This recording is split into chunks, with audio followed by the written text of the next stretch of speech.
Everyone, welcome back to my YouTube channel. I hope आप सभी अच्छे होंगे और सेफ होंगे। सो जैसा कि हमने लास्ट क्लास में डिस्कस करा था calculation involving your unit cell dimensions, तो वहां से हमने क्या निकाली थी, आपकी डेंसिटी का एक फॉर्मूला निकाला था, that is z into M divided by a cube into N naught. Right, कुछ इस तरीके का फॉर्मूला हमने निकाला था, z into M divided by a cube into N naught. Right, इसमें मैंने क्या बताया था, z आपका क्या है, number of atom, m is your atomic mass and a is your edge length and n naught is your Avogadro number. right, यही था ना Avogadro नंबर। ओके, तो मैंने आपको अच्छा एक बात मैं आपको क्लियर कर दूं, जब कभी बात आती है ना कि आपसे पूछा हुआ हो कि कौन सा क्रिस्टल प्रेजेंट है, is this FCC, is this BCC और योर एससीसी, एक बात हमेशा याद रखनी है कि जब आपसे ऐसे करके पूछा हो कि कौन सा क्रिस्टल है, then you have to calculate the value of z। मतलब उस टाइम आपको क्या वैल्यू कैलकुलेट करनी है, z की वैल्यू कैलकुलेट करनी है। ठीक है, मैं आपको बता रही हूँ एक बार फिर से, वैसे हमने लास्ट जो मैंने क्लासेस ली थी उसमें डिस्कस कर रखा था कि for SSC the value of z is 1, for BCC it's 2 and for FCC it's 4। Right, तो ठीक है, अगर आपसे क्वेश्चन में पूछ लिया जाए कि कौन सा क्रिस्टल प्रेजेंट है, then you have to calculate the value of number of atom present, मतलब z की वैल्यू आपको कैलकुलेट करनी है। ठीक है, तो आज जो क्वेश्चन हम डिस्कस करेंगे वो सारे, उनमें मैं आपको एटॉमिक मास निकालना बताऊंगी, आपको एज लेंथ, आपको z की वैल्यू निकालना, इवन आपको रेडियस कैसे निकालेंगे इस फॉर्मूले का यूज करके वो भी दिखाऊंगी। राइट, ओके, एक बार मैंने आपको ऑलरेडी बता दी थी कि जो 1 पिकोमीटर, कई बार आपको पिकोमीटर में वैल्यू दी होती है एज लेंथ की, तो उसको आपको कैसे सेंटीमीटर में कन्वर्ट करना है। बट एक चीज बच गई थी, दैट इज अगर आपको नैनोमीटर में दिया है, देन सबको पता है ना 1 nanometre is your 10⁻⁻⁹ 1 nano. Okay, metre, 1 metre is your 100 centimetre. right, then 10⁻⁹ into 100 is equal to 10⁻⁻7 centimeter. right, see, मैंने बहुत से बच्चों को ये, मतलब बच्चे ये बोलते हैं कि नहीं केमिस्ट्री बहुत टफ है, हमें तो फोबिया, हमें अच्छी नहीं लगती, बट ऐसा कुछ नहीं है, कोई भी सब्जेक्ट इजी या डिफिकल्ट नहीं होता, सब डिपेंड करता है कि आप उस चीज की कितनी प्रैक्टिस करते हो। जितना ज्यादा आप किसी चीज की प्रैक्टिस करते हो उतना ज्यादा आपको आता है। राइट, और केमिस्ट्री तो है ही वही कि अब अगर आप न्यूमेरिकल जितने से ज्यादा करोगे उतने ही आपको आएंगे, चाहे फिर वो आप अपनी ऑर्गेनिक केमिस्ट्री ले लो जिसमें आपको नेमिंग रिएक्शन भूल जाती है, बट जितना आपने कॉपी और पेंसिल यूज करी होगी ना उन न्यूमेरिकल्स, उन रिएक्शंस को करने के लिए, आपका वो उतना ही साथ देंगे। सो ये बात दिमाग से निकाल देनी है कि केमिस्ट्री टफ है, नहीं, केमिस्ट्री बिल्कुल भी टफ नहीं है। ओके, अच्छा चलते हैं नेक्स्ट। अगर कई बार एंगस्ट्रॉम में दिया हो, देन आपको पता है 1 एंगस्ट्रॉम इज 10⁻⁻10 मीटर, सेंटीमीटर में कन्वर्ट करेंगे देन 10⁻⁻8 सेंटीमीटर। राइट, कुछ ऐसे ही होगा। सो अब इसी सब के बेसिस पे हम क्वेश्चन सॉल्व करते हैं। ठीक है, फर्स्ट क्वेश्चन से स्टार्ट करते हैं, रब कर रही हूं।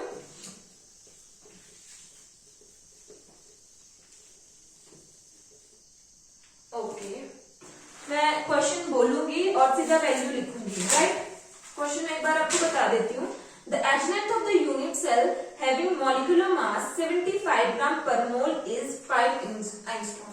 दैट मीन बोला है कि जो आपके पास मॉलिक्यूलर मास है वो कितना दिया हुआ है आपके पास, 75 ग्राम पर मोल। ठीक है, ये आपके पास दिया हुआ है मॉलिक्यूलर मास। उसके बाद आपको बोला हुआ है कि आपके पास एज लेंथ दी हुई है कितने, इट्स 5 एंगस्ट्रॉम। ठीक है, अब उसके बाद आपको डेंसिटी की वैल्यू दी हुई है, दैट इज 2 ग्राम पर सेंटीमीटर क्यूब, और आपको बोला है you have to find out the radius. अब बताया भाई ये रेडियस कहाँ से आ रहा है। लिसन, एग्जामिनर क्वेश्चन ऐसे ही पूछता है ताकि वो आपको कंफ्यूज, वो आपको मेंटल लेवल दिखता है कि नहीं बच्चे को सारे क्वेश्चन आते हैं, उसने रटे तो नहीं, उसको पूरे अरेंज वाइज करने आते हैं क्वेश्चन या फिर नहीं। सो सी, आपके पास मॉलिक्यूलर मास दिया हुआ है, आपके पास एच लेंथ दी हुई है, आपके पास डेंसिटी, आपके पास क्या नहीं दिया हुआ है, आपके पास जेड की वैल्यू नहीं दी हुई है, राइट। पता लग गया आपको क्या कैलकुलेट करना है, जेड, भाई हमें जेड कैलकुलेट करना है, ठीक है। बट फिर भी बोल रहे कि रेडियस कहां से आ गया। सी, जब आपने z की वैल्यू निकाल ली, ठीक है, जब आप z की वैल्यू निकाल लेंगे तो आपको पता लग जाएगा ना कि कौन सा क्रिस्टल प्रेजेंट है, इज दैट एससीसी, बीसीसी और एफसीसी, राइट, हमें पता लग जाएगा। फिर जब हमें पता लग गया कि अरे भाई ये तो एफसीसी प्रेजेंट है, तब हम फॉर्मूला लगाएंगे नियरेस्ट नेबरहुड डिस्टेंस का। That is something like for FCC is r is equal to under root 2 divided by 4 into 8, है ना। सी, हाँ वैसे ही तो फटाफट से कैलकुलेशन करेंगे, रेडियस z की वैल्यू निकालेंगे एंड देन योर रेडियस, ठीक है। स्टार्ट करते हैं, फॉर्मूला लगा लेंगे, rho is equal to z into M divided by a cube into N naught. फटाफट देखेंगे a की वैल्यू एंगस्ट्रॉम में दी हुई है, मुझे आंसर चाहिए भाई सेंटीमीटर में, कैसे कन्वर्ट करेंगे, 5 एंगस्ट्रॉम दिया हुआ है, then 5 into 10 raised to power 1 angstrom is 10 raised to power minus 10 metre, centimetre में 10 raised to power minus 8 आ जाएगा, मतलब 10 raised to power minus 8 centimetre. Put करेंगे वैल्यू, डेंसिटी कितनी दी हुई है, T2 is equal to, Z तो पूछा है भाई, मॉलिक्यूलर मास इज 75। हमेशा याद रखना है कि जब भी कोई भी क्वेश्चन सॉल्व करोगे हमेशा यूनिट्स का ध्यान रखना है, तो यूनिट्स साथ में लिखनी है, it's gram per mole, right. Then is your A की value 5 into 10 raised to power minus 8 का cube, centimetre cube, into what about your N naught, that is your Avogadro number, right. Avogadro number की value क्या होती है, 6.022 into 10 raised to power 23, put that value 6.022 into 10 raised to power 23, right.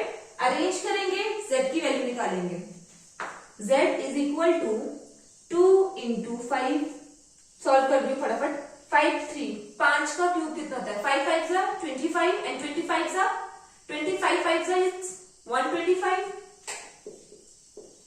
Into 10 raised to power minus 24 हो जाएगा, into 6.022 into 10 raised to power 23 divided by, ये value नीचे आ जाएगी ना बच्चों, 75।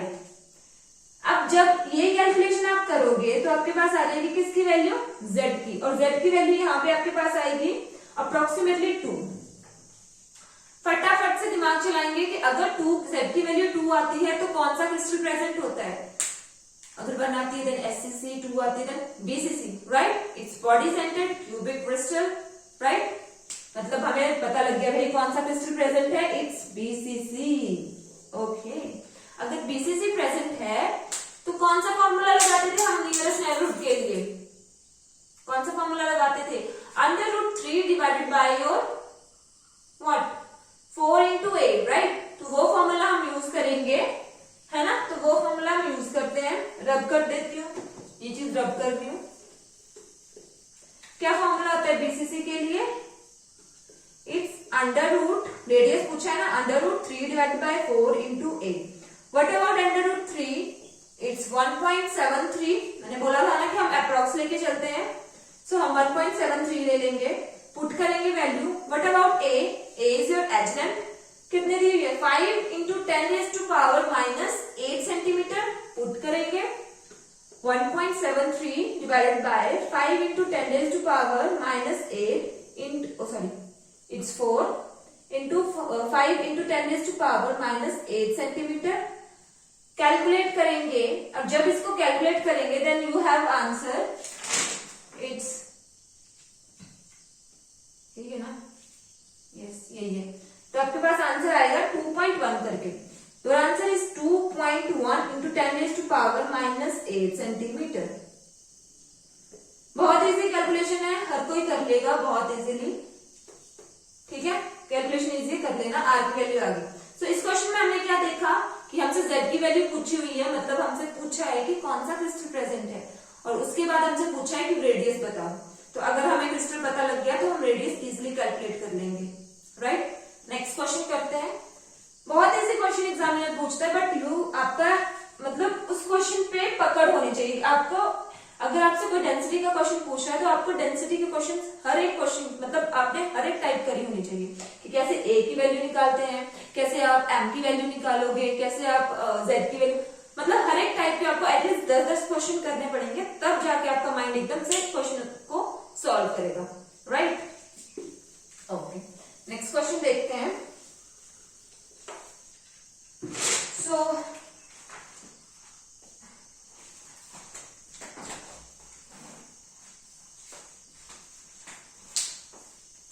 सो नेक्स्ट क्वेश्चन देखते हैं। तो इसमें आपके पास क्या करा हुआ है? ओके, इसमें आपके पास डेंसिटी दी हुई है। कितनी दी हुई है आपके पास डेंसिटी? 11.2 ग्राम पर सेंटीमीटर क्यूब, राइट। उसके बाद आपको बोला है कि ये एफसीसी लैटिस है भाई, शुक्र है बता दिया है इन्होंने कि ये एफसीसी लैटिस है। उसके बाद उन्होंने दी हुई हमारे पास edge length, that is your 4 into 10⁻⁻8 centimetre, okay. और उसके बाद आपको पूछा हुआ है atomic mass, find out the atomic mass. अच्छा, अब बहुत कम क्वेश्चन ऐसे आते हैं, मतलब कि नहीं एग्जामिनर डायरेक्ट क्वेश्चन डाल देता है कि नहीं ठीक है। आप यहाँ पे नोटिस कर रहे होंगे, यहाँ पे हमें एज लेंथ डायरेक्ट सेंटीमीटर में दी हुई है। क्वेश्चन इजी हो गया ना, बहुत लकी क्वेश्चन मानते हैं ऐसे क्वेश्चन को कि डायरेक्ट आपके पास दी होती है। बट अगर मैं बात करूं कॉम्पिटेटिव की, देन कई बार ऐसा होता है कि आपसे आंसर में पिकोमीटर में पूछ लिया होगा। सो कंफ्यूज नहीं होना है, बट क्वेश्चन ढंग से देखना है और करना है, राइट। फॉर्मूला लगाएंगे।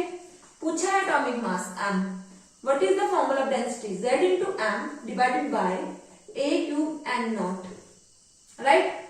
डेंसिटी दी हुई है 11.2, z की वैल्यू एफसीसी मतलब नंबर ऑफ एटम 4, पुट करेंगे 4। m हमसे पूछा है भाई a की वैल्यू ऑलरेडी दी हुई है 4 into 10⁻⁻8 सेंटीमीटर का whole cube into what about n naught, it's your Avogadro number, put that value 6.022 into 10⁻23, right. करेंगे एक्सचेंज, m निकालेंगे, m इज 11.2 इंटू, सॉल्व कर रही हूँ फटाफट, 4 4 जा 16, 16 4 जा 64 इंटू 10⁻⁻24 इंटू 6.022 इंटू 10⁻23, ये चीज नीचे आ जाएगी भाई 4, 16 आ जाएगा। और m की जब हम देखेंगे हमारे पास एटॉमिक मास आएगा 107.9 ग्राम पर मोल। कैलकुलेशन बहुत इजी है, कर लेंगे सारे। और m की वैल्यू हम लेके चलेंगे approx 108 gram per mole. So this is how you have to calculate your atomic mass, right. So अब नेक्स्ट क्वेश्चन एक और देख लेते हैं। ओके, सारे क्वेश्चन एक जैसे, एक ही फॉर्मूला लगेगा, बट आपको पता होना चाहिए कैसे इसको सॉल्व करना है, ठीक है। सो नेक्स्ट क्वेश्चन जो है उसमें आपके पास डेंसिटी दी हुई है, ठीक है। कितनी दी हुई है आपके पास डेंसिटी? इट्स 2.75 ग्राम पर सेंटीमीटर क्यूब। आपके पास A that is your edge length, वो कितनी दी हुई है? 654 पिकोमीटर। उसके बाद आपके पास A और B की वैल्यू दी हुई है, A एलिमेंट और B एलिमेंट का एटॉमिक मास दिया हुआ है। A का दिया हुआ आपके पास 84 और B का दिया हुआ 35, ठीक है। और आपसे क्या पूछा हुआ है? आपसे पूछा है बताना है कि Z की कितनी वैल्यू आएगी, मतलब कि कौन सा क्रिस्टल प्रेजेंट है। डोंट बी कंफ्यूज, कंफ्यूज नहीं होना है कि आप देख रहे हो कि मैंने तो बताया था कि एटॉमिक मास यहाँ पर तो 2 दिए हुए हैं, कैसे सॉल्व होगा। कभी कंफ्यूज नहीं होना। यहाँ पे आपको बोला है कि आपके पास 2 एलिमेंट मतलब A और B आइटम आपके पास दिए हैं, उनका एटॉमिक मास दिया हुआ है, राइट। इन दोनों को ऐड कर दो, ऐड कर दो। ऐड किया तो कितना आ गया? 119। ये आ गया आपका एटॉमिक मास। सारी वैल्यूज आ गई। Calculate your the value of Z, easily calculate हो जाएगी ना, right. What is Z? Sorry, what is rho? Z into m divided by a cube into n naught. सबसे पहले पिकोमीटर को कन्वर्ट कर लेंगे। तो कैसे होगा 654 picometre, then 654 into 10 raised to power minus 10 centimetre. Put करेंगे value, rho is equal to z into m। What is your m? It's 119। But about a, your edge length 654 का cube into 10 raised to power minus 10 का cube into and naught is your Avogadro number 6.022 into 10 raised to power 23। Rho कितनी दी हुई है? 2.75। Value arrange कर लेंगे into 654 का cube into 10 raised to power minus 30 into 6.022 into 10 raised to power 23 divided by your 119 और find out करिए z की वैल्यू। राइट, ये कर लो, कितना देगा 2.75 into 654 cube into 10 raised to power minus 7। 30 में से 23 गए, 7 बचते हैं क्योंकि माइनस का साइन आ जाएगा साथ में, right, into 6.022 divided by your 119। This is how you can calculate the value of z।